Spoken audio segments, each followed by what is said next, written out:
Horror stories క్యాఫేకు మళ్ళీ స్వాగతం. ఈరోజు కథ ఒక హెచ్చరిక. అర్ధరాత్రి తరువాత నల్లమల దట్టమైన అటవీ ప్రాంతంలో ఉన్న ఆ ఘాట్ రోడ్లపై డ్రైవ్ చెయ్యకూడదని హెచ్చరిక. ఆ రోడ్లు మరచిపోయిన గ్రామాల మధ్యగా దిట్టమైన చెట్లు మధ్య ఖాళీగా సాగుతూ చుట్టూ పొగమంచు కమ్మేసి ఉన్న సమయంలో ఆత్మలు గుసగుసలాడుతూ ఎదురు చూస్తుంటాయి. ఆ సమయంలో ఎవరికైనా లిఫ్ట్ ఇస్తే మీరు మీ గమ్యానికి ఎప్పటికీ చేరుకోలేరు. ఇది పవన్ కథ. ఈ కథ విన్నాక ఎందుకు అతను ఇప్పటికీ రాత్రి సమయంలో నల్లమల అటవీ ఘాట్ రోడ్లపై డ్రైవ్ చెయ్యడానికి భయపడుతున్నాడో అర్థమవుతుంది. అది చలికాలం. బాగా చల్లగా దిట్టమైన మంచు కురిసే రోజులది. పవన్ తన ఫియాన్సీ ఇంటి నుంచి బయలుదేరి దేవరకొండలోని తన ఇంటికి వెళుతున్నాడు.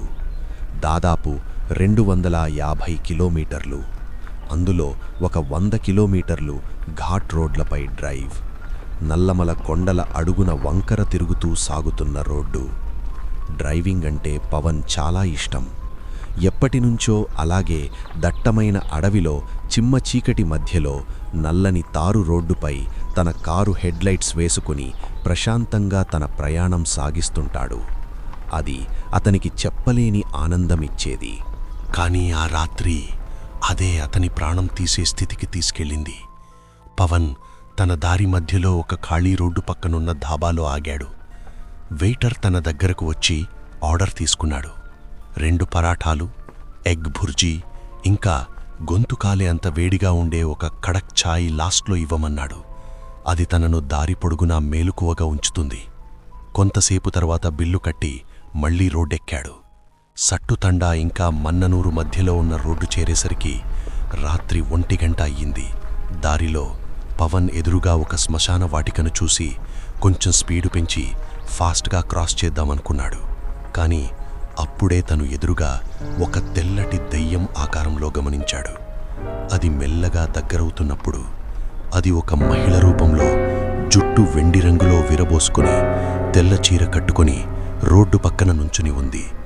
ఇంతలోనే ఆమె నుంచున్న దగ్గర పొగమంచు ఎక్కువగా పట్టేసింది. ఆ పొగమంచులో తన మొహమంత సరిగ్గా కనపడట్లేదు. ఆ చీర కూడా తెల్లగా పల్చగా గాలికి ఎగురుతూ ఉంది.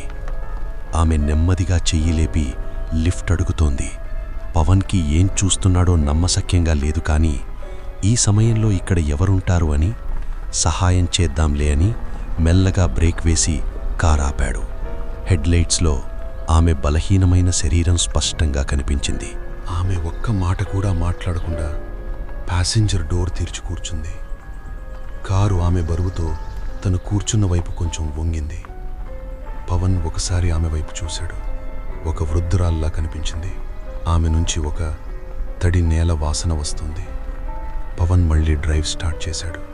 కానీ ఏదో తేడాగా ఉంది. పవన్ ఎంత ఎగ్జిలరేటర్ నొక్కినా కారు 30 కిలోమీటర్ స్పీడ్ మించి వెళ్ళడం లేదు. ఎంత గట్టిగా తొక్కినా 40కి వెళ్ళి మళ్ళీ 30కి పడిపోతుంది. కానీ ఏమీ ప్రయోజనం లేదు. ఎవరో వెనక నుంచి లాగుతున్నట్టుగా అనిపించింది. ఒక్కసారిగా పవన్ ఆమె వైపు చూశాడు. ఆమె కదలకుండా కూర్చుంది, చేతులు ఒడిలో పెట్టుకుని నేరుగా ముందుకు చూస్తూ. రోడ్డు అంతం లేకుండా సాగుతున్నట్టుంది. నెక్స్ట్ వచ్చే విలేజ్లో దించేయాలనుకున్నాడు. కానీ ఎన్ని కిలోమీటర్లు గడిచినా అడవి, పొగమంచు తప్ప ఏమీ రావడం లేదు. ఇక సడన్గా అప్పుడే ఒక శబ్దం విన్నాడు. ఫస్ట్ చాలా మెల్లగా, తర్వాత స్పష్టంగా ఒక ఆడదయ్యం ఏడుపులా ఉంది. పవన్ స్టీరింగ్ను గట్టిగా పట్టుకున్నాడు. ఆ సౌండ్ తన రైట్ సైడ్ ప్యాసింజర్ సీట్ నుంచి వస్తుంది.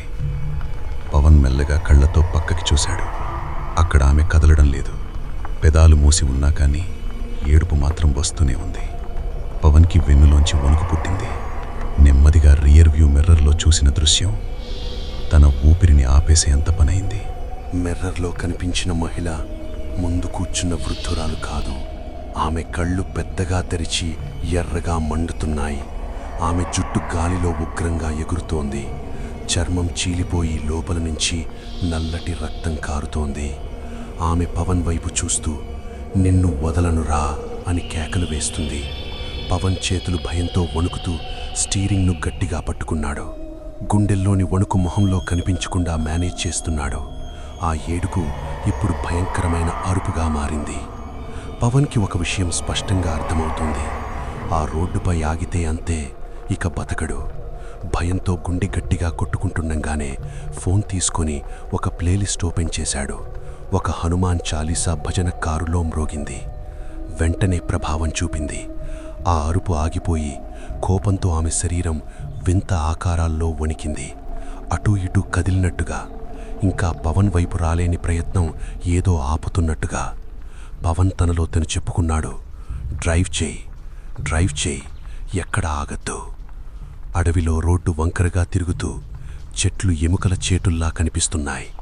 స్పీడు మాత్రం 30 దాటలేదు. పవన్కి తను డ్రైవ్ చేసే ప్రతి కిలోమీటర్ ఒక యుగంలా అనిపిస్తోంది. మనసులో ఏదో ఒక దారి చూపమని వేడుకుంటున్నాడు. అప్పుడే పవన్కి దూరంలో ఒక ఆకారం కనిపించింది. మసకగా ఒక పెద్ద దీపం, పొగమంచులో కప్పబడిన ఒక పాత గుడి. పవన్ కారు మళ్లించాడు. ఆ గుడి ముందు మట్టి రోడ్డుపై గట్టిగా బ్రేకేసి కారు ఆపాడు. డోర్ తెరిచి పరిగెత్తాడు గుడిలోకి. వెనుక నుంచి ఆ ఆడదయ్యం, ఎక్కడికి పోతున్నావురా, నిన్ను వదలను అని కేకలు వేసింది. పవన్ వెనక్కి తిరిగి చూశాడు. అది ఒక భయంకరమైన ఆకారంలో చిరిగిన తెల్ల చీరతో, చర్మం బూడిద రంగులో పదిలిపోయింది. పళ్ళు పదునుగా ఉన్నాయి. ఆమె శరీరం అసహజంగా పొడుగ్గా గాలిలో తేలుతోంది. కానీ గుడి గడప దగ్గరికి రాగానే ఆమె ఆగిపోయింది. అదృశ్యమైన రేఖ రాక్షసిని అడ్డుకుంటుంది. ఆ రాక్షసి గాల్లో కోపంతో రగిలిపోతుంది. పవన్ గుడిమెట్లపై ఊరిగాడు. ఊపిరి పీలుస్తూ ఫోన్లో భజన ఇంకా మోగుతూనే ఉంది.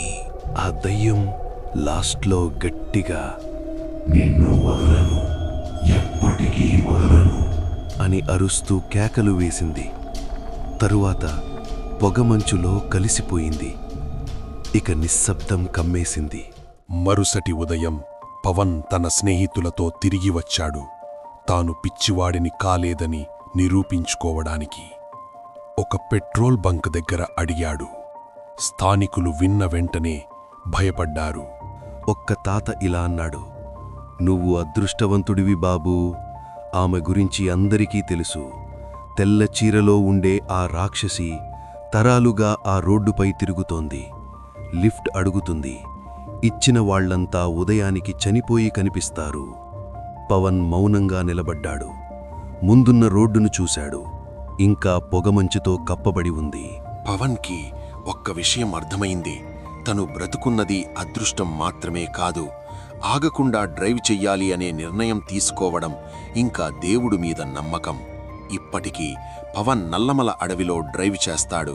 కానీ అర్ధరాత్రి తర్వాత ఆ రోడ్డు వైపు వెళ్ళడు.